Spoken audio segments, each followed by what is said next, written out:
नमस्कार। आज हम एक ऐसी किताब पर बात करने वाले हैं जिसके बारे में शायद सबने सुना ही होगा। हाँ जरूर। रॉबर्ट कियोसाकी की रिच डैड पुअर डैड 1997 में आई थी, पर देखें आज भी उतनी ही रेलेवेंट है।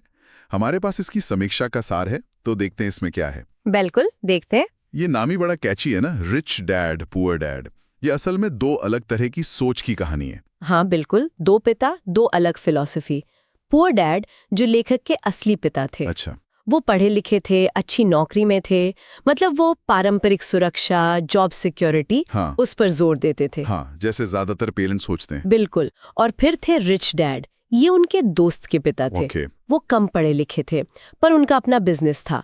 उन्होंने पैसे को समझा, मतलब पैसे से पैसा बनाना सीखा। तो यहीं से किताब का मेन आइडिया निकलता है। एग्जैक्टली। सबसे बड़ा सबक कि पैसे के लिए काम मत करो, काम करवाओ। मतलब सैलरी पे डिपेंडेंट ना रहो। हाँ, नौकरी जरूरी है शुरुआत में, पर असली वेल्थ बनती है एसेट्स बनाने से। ऐसी चीजें जो आपकी जेब में पैसा डालें, एसेट्स। यानी संपत्ति। और दूसरा शब्द जो किताब बहुत इस्तेमाल करती है वो है लायबिलिटीज, देनदारियां। हाँ, और इन दोनों का फर्क समझना ही मतलब फाइनेंशियल लिटरेसी की पहली सीढ़ी है। क्या फर्क है इसमें, थोड़ा और बताएंगे? देखिए, एसेट वो है जो आपको पैसा कमा कर दे। जैसे मान लीजिए आपने कोई प्रॉपर्टी किराए पर दी है, या स्टॉक्स हैं, या कोई बिजनेस जो प्रॉफिट दे रहा है। ठीक है। और लायबिलिटी वो आपकी जेब से पैसा निकालती है, जैसे कार का लोन, क्रेडिट कार्ड का बिल, या वो घर जिस पर आपने बहुत बड़ा लोन लिया हो और किश्तें भर रहे हो। अच्छा, तो घर भी लायबिलिटी हो सकता है? कियोसाकी के हिसाब से हाँ, अगर वो आपकी जेब से पैसा निकाल रहा है लोन के रूप में और कोई इनकम नहीं दे रहा। वो कहते हैं अमीर लोग एसेट्स जमा करते हैं और गरीब और मिडिल क्लास? वो लायबिलिटीज जमा करते अक्सर उन्हें एसेट्स समझकर। अरे ये तो सोचने वाली बात है। और इसी से वो चूहे दौड़ वाली बात भी जुड़ती होगी, रैट रेस। बिल्कुल, वही तो है रैट रेस। सैलरी आई, फिर सारे बिल चुकाए, लोन की किश्तें भरी, और महीने के आखिर में हाथ खाली, फिर अगली सैलरी का इंतजार। ये एक अंधीन चक्कर है। और किताब कहती है कि लोग इसमें इसलिए फंसे रहते हैं क्योंकि उनमें वो फाइनेंशियल समझ नहीं होती, एसेट्स और लायबिलिटीज का फर्क नहीं पता होता। तो क्या किताब इस चक्कर से निकलने का कोई सीधा फॉर्मूला, कोई स्टेप्स बताती है? क्योंकि रिव्यू में ऐसा कहा गया है कि इसमें प्रैक्टिकल एडवाइस थोड़ी कम है। ये बात कुछ हद तक सही है।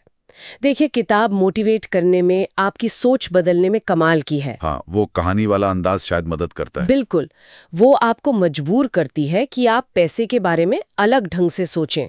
पर हाँ, ये कोई हाउ टू गाइड नहीं है। अच्छा, मतलब इसमें बहुत स्पेसिफिक निवेश सलाह या ऐसे कदम नहीं हैं जो हर कोई हर सिचुएशन में फॉलो कर ले, और कुछ आइडियाज रिपीट भी होते लगते हैं।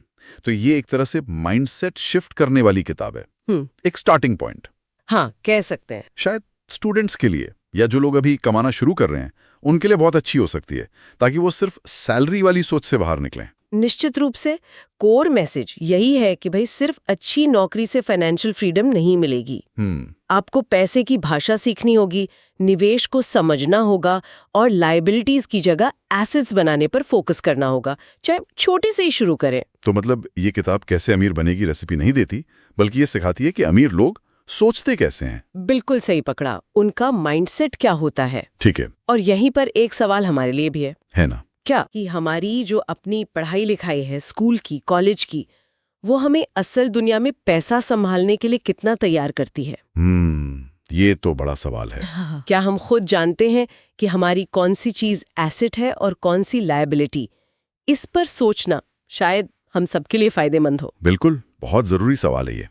चलिए, इसी विचार के साथ आज की ये चर्चा यहीं खत्म करते हैं। उम्मीद है ये विश्लेषण सुनने वालों के काम आएगा। जरूर।